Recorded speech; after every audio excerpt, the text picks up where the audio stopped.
Today, ang aking lulutuin ay mag-i-eksperimento ako ng pagkain dahil February na ngayon. So, ang aking gulay ay may kulay. This is arugula or rocket lettuce fresh, and this is cucumber I chopped already, and this is a beetroot. It's like that, baby beetroot. So gagawa ko ng salad. So I just use this Italian salad dressing. Now let's go, and then we put into the dish. Kasi marami kaming lettuce, kaya kailangan kainin. Kasi baka masira, kasi regalo ito sa kanila. Yan.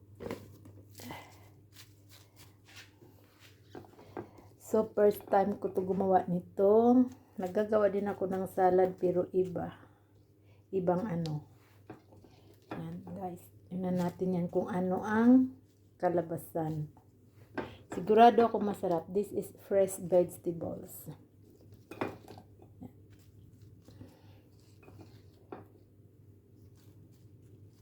I hope this is yummy.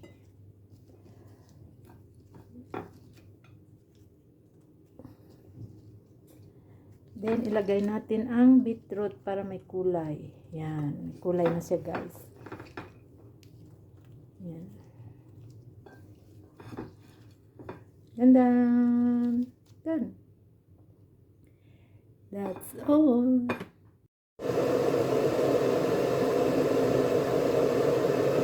This is a sweet corn kernel.